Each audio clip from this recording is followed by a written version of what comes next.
말씀을 준비하면서 갑자기 예수님께서 왜 겟세마네 동산에서 그렇게 기도하셨을까라는 그런 생각이 문득 들더라고요.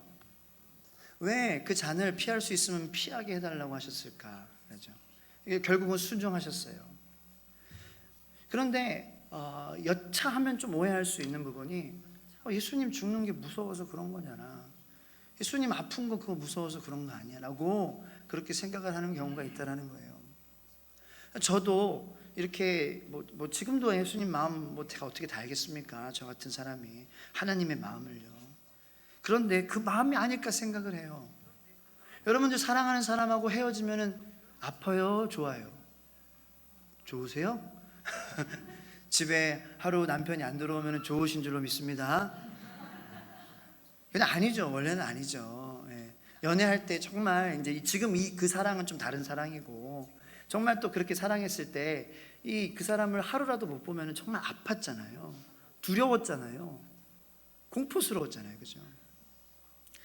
지금 대놓고 웃으시면 안 되는데 이렇게 하면 웃으셨어요? 나는 아닌데. 네. 예수님이 하나님이시고 하나님이 예수님이신 줄로 믿으시기 바랍니다. 그것에 대한 분리가 예수님 마음 아프셨던 거죠. 정말 두려우셨던 거죠. 그 하나님이 계실 수 없는 그 무적인 것 같은 어둠과 같은 그것으로 내가 3일 동안이나 있어야 되니까 내가 시간에 결박당해야 되고 공간에 결박당해야 되고 하나님은 그런 하나님이 아닌데 그러니까 마음이 아픈 거예요. 근데 순종하셨어요. 하나님의 뜻대로 아버지의 뜻대로 되기를 원하나이다. 참 그런 모습을 볼 때 제가 요즘에 드는 생각인데 저는 참 관계를 잘하고 싶은 사람이 되고 싶어요. 관계를 잘하는 목사가 되고 싶어요. 제가 그런 거 많이 못하거든요. 그래서 저한테 시험 들어서 이렇게 교회 안 나오시는 분들도 더럿 있어요. 제가 좀 이렇게 눈도 크고 쌍꺼풀도 이렇게 확 돼 있어가지고 좀 차갑게 보일 수 있거든요. 눈이 이렇게 부릅뜨고 보면은 좀 무섭게 보이기도 하고 항상 이렇게 좀 이렇게 목사다운 표정을 주십시오 기도하는데 관계를 참 잘하고 싶어요. 왜냐하면 사실 믿음이 어디서 나오냐라는 거죠. 예수님에 대한 순종이 어디서 나오냐라는 거예요. 관계에서 나와요. 우리가 하나님 정말 사랑하고 하나님과의 관계가 올바로 서면 하나님 말씀 듣지 말라고 아무리 세상에서 유혹하고 미혹하고 막 갖다 줘도 5톤 트럭으로 20대 다 좋은 거 갖다 줘도 그거 수용하지 않아요. 결국 그런데 그러한 이제 믿음도 사람들과의 관계를 통하여서 많이 하나님이 역사하시기 때문에 또 교회라는 그러한 것도 믿음의 공동체이기 때문에 엮여 있는 것 같아요. 자, 예수님께서 하나님과의 관계 때문에 고통스러워하셨어요. 내가 하나님이고 하나님이 나기 때문에. 그런데 그것을 순종하게 한 힘은 우리와의 관계가 더 그것보다 앞장서기 때문이에요. 다시 말해서 성경에서는 나보다 남을 더 사랑하라. 나를 사랑하는 것처럼 그거는 나를 먼저 사랑하는 게 아니라 나보다 더 먼저 이웃을 사랑하라는 거잖아요. 근데 예수님이 십자가의 죽으심으로 실천하신 게 그거 아니겠냐라는 거예요. 자신과 분리되는 하나님과 분리되는 그러한 아픔이 있지만 그럼에도 불구하고 그 아버지의 뜻에 순종하신 것은 그 아버지의 뜻은 뭐냐? 아버지는 나를 사랑하는 것이 중요한 것이 아니라 그 사랑하는 것이 힘이 크신 것이 아니라 바로 우리를 사랑하는 그 힘이 자신을 사랑하는 힘보다 더 크시기 때문에 그 사랑에 예수님께서는 순종하셨다는 그 관계, 우리와의 관계로 자신을 사랑하는 것을 포기하셨다는 거죠. 자, 그런 맥락에서 우리가 하나님을 사랑한다고 하는 것은 하나님과의 사랑 관계도 관계지만 우리 다른 사람들과의 관계가 바로 서야 된다는 거예요. 예수님처럼 산다고 한다면, 그죠? 예수님은 결국 우리와의 관계를 위해서 희생하셨기 때문에 우리도 나를 사랑하는 것이 아닌 다른 사람과의 관계를 위해서 희생해야 된다는 거예요. 모든 예수님의 행적을 보면 다 그런 거예요. 예수님께서 지금 누가복음 이제 계속 5장부터 쭉쭉쭉 보고 있는데 이 바로 오늘 본문 말씀의 전에 어떤 일이 벌어지냐면은 거라사 지방으로 가십니다. 갑자기 뜬금없이 제자들한테 같이 가자고 하시는 거예요. 제자들 그냥 갔습니다. 갔는데 막 광풍이 불고 태풍이 부는 거예요. 예수님이 주무시고 계시는데 제자들이 두려움에 떨고 예수님을 깨우죠. 그래서 예수님께서 말씀으로 잠잠케 하시고 그 거라사 지방에 가는데 그렇게 우여곡절이 많았다라는 거예요. 여러분들, 예수님은 여러분들과 관계하시기 위해서 모든 태풍과 강풍을 다 뚫고 여러분들의 삶 가운데에 오신 줄로 믿으시기를 축원합니다. 우리도 그렇게 살아야 된다는 거죠. 왜냐? 거라사 지방으로 가신 이유는 뭐예요? 뭐 맛있는 거 먹고 더 좋은 삶을 살고 편한 삶을 살고 누가 나를 귀찮게 하지 않는 그런 거를 위한 것이 아니라, 내가 인정받고 그런 세상적인 관점에서의 그러한 삶이 아니라, 목표가 아니라 예수님께서는 관계를 위해서 그 자리를 떠나셨다는 거예요. 그 익숙한 자리, 편한 자리, 내가 있었던 자리, 사람들이 나를 알아주는 자리, 인정해줬던 자리, 그 자리를 떠나신 이유는 관계를 위해서, 또 다른 관계를 위해서, 또 그 관계에 메말라 있는, 관계를 갖지 못해서 하나님과의 관계가 부재함으로 마음 가운데의 병과 어둠과 귀신의 역사 가운데에 그렇게 정말 사람들을 공포의 대상으로 몰아갈 수밖에 없는 그러한 존재로 살아갈 수밖에 없는 그러한 사람을 위해서 예수님은 가셨다라는 거죠. 저는 여러분이 이러한 관계의 사람이 되기를 축복합니다. 정말 우리가 관계를 잘한다는 것은, 그리스도인으로서 관계를 잘한다는 것은 정말 모든 다른 사람들, 그리고 연약한 사람들을 수용할 수 있는, 그 사람을 위해서 희생하고 내가 내 어려움도 견뎌낼 수 있는 그런 마음이 아니겠냐라는 것입니다. 그것을 예수님께서 보여주시죠. 그래서 그 사람과 만남, 관계를 통하여서 예수님은 회복하게 하십니다. 귀신이 떠나가요. 자, 그런데 어떤 일이 벌어지냐? 그 거라사인 땅 근방의 모든 백성이 두려워하게 됩니다. 근데 그 두려워하는 게, 와, 예수님 하나님이셔, 그런 경외하는 마음으로, 그 두려운 마음으로 나가는 것이 아니라, 그 귀신 들린 자가 막 소리 지르고 막 옷 벗고 돌아다니고, 그러한 차원의 두려움이 계속해서 그들을 지배하는 거예요. 그러한 일들을 통해서 우리가 깨달을 수 있는 것은 뭐냐? 우리가 예수님의 능력만 봐서 변화받지 못합니다. 우리 예수님이 하시는 일만 그렇게 주변에서 삼자의 입장에서 쳐다봄으로, 외인의 입장에서 쳐다봄으로 우리가 하나님을 영접하고 주님과 동행하는 삶을 살 수가 없다라는 거예요. 예수님이 분명히 하나님이시기 때문에 귀신을 내쫓으시는 그러한 일을 봤음에도 불구하고 그 마을 사람들은 예수님을 떠나가라고 했어요. 예수님을 영접하지 않았어요. 이 귀신 들린 사람은 예수님의 제자가 되기를 내가 간절히 원해서 주님 따라가겠습니다, 그러한 선포를 하고 그러한 결단을 하고 그러한 말을 했지만, 이 마을 사람들은 전혀 반대 행동을 하는 거예요. 그러므로 우리가 또 깨달을 수 있는 것은, 우리가 하나님의 능력을 바라봄으로 이런 이야기를 듣고 다른 사람의 간증을 들어서 우리가 예수님 믿지 못한다는 거죠. 여전히 예수님 나 원치 않아요, 떠나가세요 라는 말을 할 수밖에 없어요. 우리가 정말 예수님을 받아들이고 우리의 생명이 구원받은, 영생받은, 영원 앞에 사는 사람으로 기쁨과 희망과 구원의 능력을 체험하는 사람으로 살기 위해서는 예수님을 만나야 될 줄로 믿으시기를 축복합니다. 한 사람 한 사람이 만나야 돼요. 한 사람 한 사람씩 우리가 예수님을 만나야지 결국 우리 예수님을 우리의 마음 가운데로 초청할 수 있다. 그런데 예수님은 그런 마을이지만, 그런 마을이었지만 참 예수님 마음이 얼마나 아팠을까요? 근데 그럼에도 불구하고 예수님은 그 마을도 포기하지 않으시고 귀신 들렸다가 구원받은 사람을 심으세요. 이 귀신 들렸던 사람이, 예수님 나는 예수님을 따라가기 원합니다. 그런데 아니야, 너는 이 마을에 남아있어. 그리고 계속해서 복음의 말씀을 전해라. 예수님은 그렇게 나를 떠나서 저를 가세요, 절로 가세요 배척하는 사람들도 포기하지 않으시고 계속 생명의 씨앗을 우리에게 뿌려주신다는 거죠. 참 관계 잘하시는 예수님이시지 않습니까? 우리는 우리가 다가가서 호의를 베풀었는데 저희 가요, 싫어요 이러면은요, 그 사람 절대 안 만납니다. 그렇죠? 그 사람 전화해서 계속해서 할 수 있는 게 이게 보통 일이 아니에요. 그런 분도 계시겠지만, 그런데 하나님의 사람이라면 그리스도인이라면 우리가 예수님의 모습을 닮아서 그렇게 할 수 있어야 된다는 거예요. 정말 믿음이 있는 사람이다라면은 모든 관계에서 내가 포기하지 않고 계속해서 사랑의 씨앗을, 복음의 씨앗을, 생명의 씨앗을 심는 여러분들 되시기를 축복합니다. 자, 그런 가운데서 오늘 본문 말씀 이제 들어가게 되는데요. 자, 반대로 다시 예수님이 떠나신 곳으로 오니까 사람들이 어떻게 하고 있어요? 40절 말씀입니다. 예수께서 돌아오시면 무리가 환영하니 이는 다 기다렸음이로라.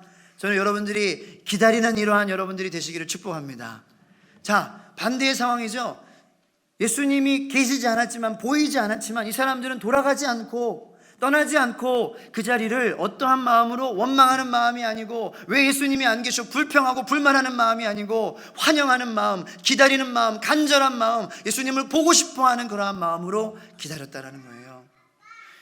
우리의 삶 속에서도 우리가 실제로 예수님은 항상 계시죠. 근데 우리의 생각으로 우리가 예수님 안 계신 것 같다라는 그러한 생각을 할 때가 얼마나 많냐라는 거예요. 그런데 여러분들, 예수님이 안 계신 것이 아니라 우리가 그렇게 생각하고 판단하는 것인데, 예수님께서 기다려라 말씀하시는 것일 수도 있고, 아직은 아니야 라고 말씀하시는 것일 수도 있는데, 예수님 안 계셔, 계시지 않아, 그러한 생각이 들 수 있지만, 그럼에도 불구하고 기도의 자리로, 말씀의 자리로, 하나님을 환영하는 그러한 자리로, 하나님을 향하여서 여전히 따뜻하고 좋은 땅의 마음으로, 호의적인 마음으로 주님을 기다리시는 여러분들 되시기를 예수님의 이름으로 축복합니다. 그럼 반드시 주님 다시 오셨다, 이러한 느낌을 여러분들이 느낄 수 있는 그러한 경험을 하시게 될 거라는 거예요. 조금만 기다려보세요. 떠나지 마세요. 포기하지 마세요. 돌아가지 마세요. 오늘 본문 말씀에, 오늘 말씀의 핵심적인 내용입니다. 주제어입니다. 키워드입니다. 기다리는 거예요. 그것이 야이로의 딸과 혈루증의 여인과의 그러한 예수님과의 만남 가운데 무슨 상관이냐? 상관이 있습니다. 본문 말씀 41절 42절 말씀 보겠습니다. 시작. 이에 회당장인 야이로라는 사람이 와서 예수의 발 아래 엎드려 자기 집에 오시기를 간구하니, 이는 자기에게 12살 된 외딸이 있어 죽어가미로라. 예수께서 가실 때에 무리가 밀려들더라. 아멘. 자, 이 두 절 말씀을 통해서 야이로에 대해서 알 수 있습니다. 야이로는 어떤 사람이에요? 회당장입니다. 그리고 외동딸이 있었습니다. 외동딸은 몇 살입니까? 12살입니다. 그런데 그 외동딸이 어떻게 되고 있습니까? 죽어가고 있습니다. 그런데 야이로가 예수님 앞에 어떤 모습으로 나옵니까? 발 아래에 엎드려 간구하는 모습으로 나오고 있다는 것입니다. 그런데 주변의 상황은 어때요? 예수께서 가실 때에 무리가 밀려들더라, 이런 상황이라는 거예요. 회당장이라는 것은 야이로가 이제 권위적으로도 그렇고요, 존경받는 사람이었다라는 것이고, 경제적으로도 어느 정도 안정을 누리고 있던 사람이었습니다. 회당은 유대교 믿는 사람들이 하나님 예배하는 곳인데, 말씀 듣는 곳인데, 가르침을 받는 곳인데, 그곳에서 사용하려면 뭐 회당 이용하는 성전세도 있고 그러기 때문에 아주 그냥 존경받는 사람에다가 잘 사는 사람이었을 거예요. 그런데 그런 사람이라도 다 하나님께서 오시지 않으면 해결 안 되는 문제가 있다는 거예요. 그것을 우리에게 알려주시는 것입니다. 저 여러분들의 마음, 만남, 여러분들의 삶 가운데에 예수님과의 만남이, 관계가 있게 되기를 예수님의 이름으로 축복합니다. 그래서 어떠한 돈과 노력과 인간적인 방법으로 해결될 수 없는 그러한 문제라도 해결하시는 주님의 놀라우신 역사가 여러분들의 가정 가운데에 있게 되기를 축복합니다. 야이로라도, 아무리 존경받는 사람이라도 우리 삶 속에서 분명히 해결돼야 될 문제가 있어요. 첫 번째는 우리 영혼의 구원이에요. 우리 힘으로 구원받을 수 없어요. 두 번째로 여러 가지 관계의 문제들, 병도 있고요, 마음의 문제, 고통도 있고요, 마음의 병도 있고요, 자식의 문제도 있고요, 남편의, 아내의 문제도 있고요, 배우자의 문제도 있고요, 뭐 학업의 문제도 있고요. 너무나도 많은 문제가 있습니다. 결국 하나님의 은혜가 아니면 그러한 문제에서 우리가 평안을 누리고 우리가 기쁨을 누릴 수 없게 되기 때문에 주님을 만나야 된다는 것입니다. 자, 그때에 12살 된 딸이에요. 물론 그 당시에 이제 남성 우월주의 이런 게 유대 문학이 아니겠습니까? 우리나라도 옛날에 그랬지만, 그래서 이 야이로의 마음이 조금 아들이 아닌다라는 것에 그랬을까? 저는 그래도 외동딸이기 때문에 그래도 이 정말 열 아들 못지 않은 그러한 사랑을 이 딸에게 가지고 있지 않았을까라는 생각을 해요. 왜냐? 두 가지예요. 예수님을 향한 믿음이 확실하게 있었던 사람이었을 것이고, 그리고 딸을 정말로 사랑하는 그러한 사람이었기 때문에 오늘 야이로는 우리의 이런 야이로의 모습을 본다는 거예요. 결국 이제 사랑이 정말로 우리의 모든 명찰도 다 떼고 타이틀도 다 상관하지 않고 겸손한 마음으로 하나님 앞에 우리가 나아갈 수 있게 만드는 그러한 힘이라는 것입니다. 저는 여러분들 가족을 향한 그러한 사랑을 놓지 않으시길 예수님의 이름으로 축복합니다. 그러한 사랑이 하나님께 나아가게 하는 것이고, 또 두 번째로는 하나님이 모든 그러한 문제의 해결을 갖고 계신 분이다라는 그러한 믿음, 하나님에 대한 사랑이 또 우리에게 있어야 되겠죠. 그게 또 중요한 것이겠죠.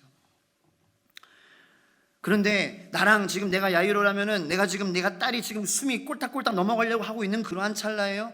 내가 먼저 왔어요. 그런데 그때에 막 무리들이 밀려 들으면 물론이고, 이에 43절 44절 말씀 보겠습니다. 이에 12해를 혈루증으로 앓는 중에 아무에게도 고침을 받지 못하던 여자가 예수의 뒤로 와서 그의 옷가에 손을 대니 혈루증이 즉시 그쳤더라. 야이로는 줄을 서고 그 앞에 맨 처음으로 기다리고 있었습니다. 야이로가 1순위였어요. 근데 그 다음에 한 여인이 등장하는데, 이 자궁출혈, 자골출혈증, 예전에는 불치병이었고 지금은 고칠 수 있는 병이지만, 그래도 이 여인에게는 간절한 문제고 상대적으로는 이 문제가 나한테 가장 심각한 문제다라고 얘기할 수도 있지만, 이 여인은 뒤로 돌아서 사람들이 모르는 그러한 틈을 타서 기어서 발틈 사이로 아무도 모르게 예수님의 옷자락을 만지게 되는데, 문제는 예수님이 그것을 당연히 알아차리시고 그것에 대해서 언급하시면서 야이로가 자동적으로 1순위에서 2순위로 밀려나는 그러한 일이 벌어지고 있다는 거죠. 여러분들이 야이로라면 어떤 마음을 가졌을까? 저는 이것을 한번 오늘 생각해 봤으면 좋겠습니다. 야이로 결국에는 해피엔딩으로 끝났죠, 그죠? 야이로의 딸이 살았어요. 그런데 우리가 이 말씀을 볼 때 야이로는 야이로니까 이렇게 살았으니까 됐다, 이렇게 지나가는 그러한 식으로 우리가 말씀을 주셨을까? 하나님이 우리의 삶 속에서도 우리가 이 야이로가 겪었던, 여기에는 자세하게 기록이 되어 있지 않지만, 내가 먼저 왔는데 왜 예수님은 혈루증 앓은 여인을 먼저 고쳐주시고 대화해 주시고, 지금 내 아이는 꼴딱꼴딱 숨이 넘어가고 지금 죽을 것 같은데 왜 예수님은 나중에 고쳐도 될 만한 이 혈루증 여인을 먼저 고쳐주시게 하는지. 결정적으로 야이로의 딸이 죽었잖아요. 이 여인을 기다리다가 죽었다고요. 만약에 그러한 일이 내 삶 속에서 일어난다면, 우리가 하나님을 향하여서, 예수님을 향하여서 어떤 마음을 가져야 하는지 라는 아주 심각한 문제에 대한 그런 본문 말씀이라는 거죠. 사실 우리가 싸우는 거는요, 네가 먼저냐 내가 먼저냐 이겁니다. 우리 싸우는 건 다 그래요. 정말로요. 부부싸움도요, 네가 먼저냐 내가 먼저냐 이것 때문에 싸우고요. 아이들도 장난감, 이거 내가 먼저 집었어, 네가 먼저, 아니야 내가 먼저 집었어, 아니야 내가 먼저 집었어, 이것 때문에 싸우고요. 마트에 가서도 내가 먼저 섰어, 내가 먼저 앞에 있었어, 이것 때문에 싸우고요. 교회 안에서도 네가 먼저냐 내가 먼저냐, 결국 누가 머리가 더 크냐 이것 때문에 싸우고 있잖아요. 궁극적으로 결과적으로 잘 해결이 됐지만, 진천시하고 아산시에 정부가 이렇게 정해서 했을 때에 지금은 잘 됐죠. 그래서 감사하죠. 근데 지난 한 주 동안 하나님 정말 성도님들하고 관계 잘하기를 원하고, 그런 관계 잘하는 목사가 되기를 원하는데, 그러면서 자꾸 일어나는 일들에 대해서 자꾸 나는 그 사람이라면, 나는 그 상황이라면, 내가 거기 있었다면 내가 어떻게 했을까 자꾸 이렇게 생각하게 해주시고, 자꾸 이렇게 내 자신을 돌아보게 해주시더라고요. 맞습니다. 이성적으로 합리적으로 생각하면은요, 진천시에 있는 시민들 반대하는 거, 그거 나 뭐라고 하는 거 아니에요. 제가 그렇게 할 수 있어요. 아산시 시민들도 막을 수 있어요. 이성적으로, 세상적으로, 합리적으로 생각하면은 그게 맞는 거일 수도 있습니다. 그런데 우리는 거기서 멈추지 말자는 거죠. 우리는 그리스도인이잖아요. 하나님의 사람들이잖아요. 그러므로 그러한 상황 가운데에서 하나님은 나에게 어떠한 마음을 갖기를 원하시느냐. 저 여러분들 세상에 일어나는 그러한 일들을 통해서 예수님이라면 어떻게 하셨을까? 이러한 질문이 있게 되기를 축복합니다. 그리고 예수님은 그 예수님 모습대로 하기를 원하시는데, 지금 나의 모습은 이렇구나 라는 그러한 생각이 있는 여러분들이 되시기를 축복합니다. 왜냐? 관계잖아요. 정말 중요한 것은 관계잖아요. 내가 관계를 잘하면은 그것을 통해서 한 사람이 영혼이 구원받을 수 있는 거예요. 한 사람의 영혼이 하나님 앞에 올라갈 수 있는, 하나님 얼마나 기뻐하실까요? 그래서 진천 시민들이, 아산 시민들이 반대한 이유도 결국에는 그거예요. 우리가 먼저 왔어 여기, 이 문제죠. 우리가 먼저 여기 시민인데 왜 우리한테 먼저 전부 다 허락받지 않고 마음대로 그렇게 결정해서 들어오게 하느냐. 허락 받았으면 괜찮은데 우리가 먼저 온 사람들인데. 결국은 그거죠.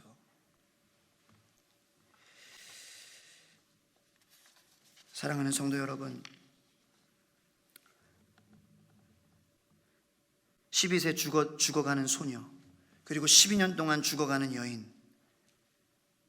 소녀는 긴급한 문제, 여인은 만성적인 문제. 자, 여러분들에게 질문 하나 하겠습니다. 죽을지도 모르는 사람과 죽어가는 사람 중 누가 더 급합니까? 죽어가는 사람이 급하죠, 그죠? 지금 야이로의 딸이 지금 가진 상황은 지금 119에 신고해야 되는 상황이에요. 앰뷸런스 불러야 돼요. 지금 죽어가고 있고 숨이 꼴딱꼴딱 넘어가고 있기 때문에요.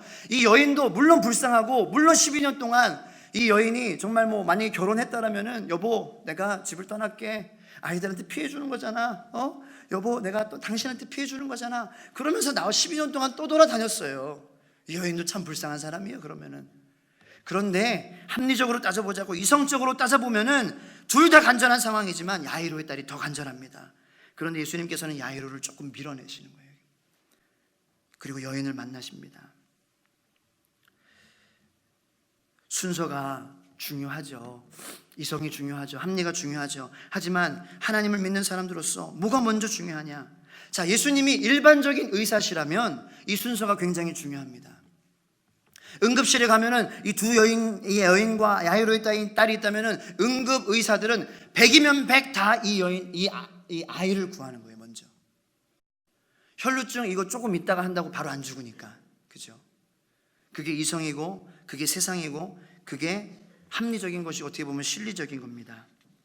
자, 그런데 이 의사가 어떤 상황에도 불구하고 둘 다 살릴 수 있는 그런 사람이다 그러면은 순서가 상관없어져요. 그죠? 이 의사는 둘 다 살릴 수 있어요, 확실하게. 그러면 순서 상관이 있어요? 1번, 2번이 상관이 있어요? 내가 먼저 예수 믿고 이게 상관이 있어요? 내가 먼저 직분을 받고 이게 상관이 있어요? 내가 먼저 여기에 있었고 내가 먼저 붙잡았고 그러므로 내 거다라는 그런 게 의미가 있습니까? 의미가 없어집니다.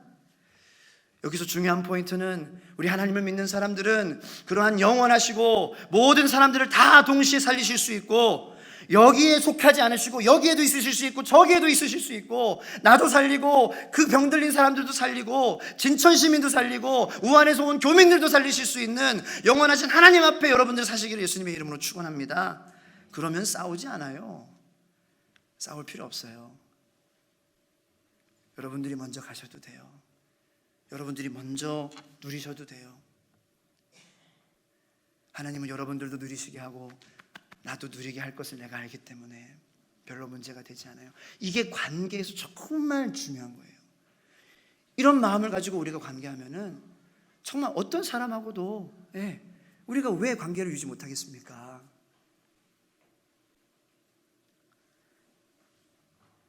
내가 영혼을 사는 것이 진짜인 줄로 믿으시길 축복합니다.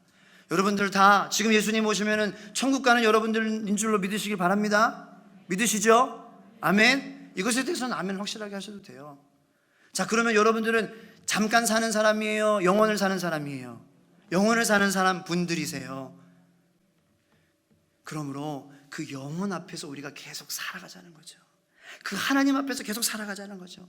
물론 이성도 합리 하나도 중요하지 않다 이게 아니에요. 중요합니다. 버리라는 게 아니에요. 하지만 그보다 먼저 영혼 앞에서 내가 생각하고 바라보고, 그러므로 기다릴 수 있는 그러한 믿음 있는 사람들의 모습을 가지고 살아가자라는 거죠. 자, 야이로를 기다리게 하십니다. 근데 그때 야이로의 마음이 얼마나 아팠을까요? 야이로의 딸이 죽었어요. 근데 야이로는 그 자리를 기다렸습니다. 떠나지 않았습니다. 만약에 우리가 그런 일이 벌어진다면은 저 모르겠어요 진짜로. 제 자녀에게 그런 일이 일어난다면 모르는 일이에요. 근데 지금 마음으로는 기다리고 싶어요. 기다려야 돼요. 그건 맞아요. 근데 힘들어요. 이성적으로, 합리적으로 굉장히 힘들 것 같아요.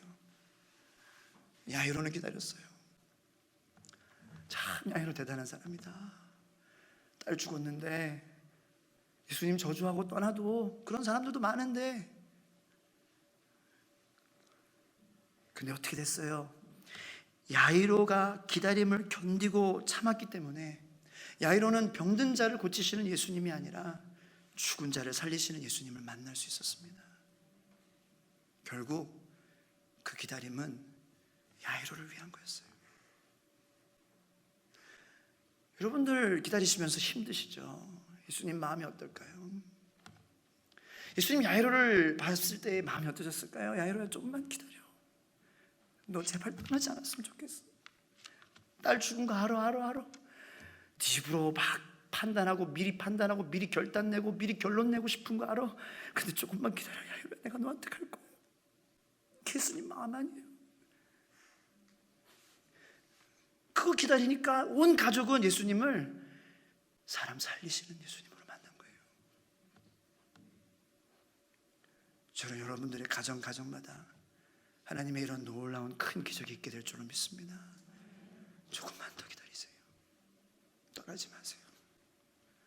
예수님의 야이로를 향한 그 뜨거운 마음, 결국 예수님은 야이로와의 관계에서도 승리하시고, 혈루증과의 여인 것에도 관계에서도 승리하시고, 예수님은 정말 한 사람도 그렇게 가볍게 여기시지 않아요. 여러분들 조금만 기다리시기 바랍니다. 야이로에게 일어났던 그러한 큰 축복이 여러분들의 삶 속에서 반드시 일어나게 될 줄로 믿습니다.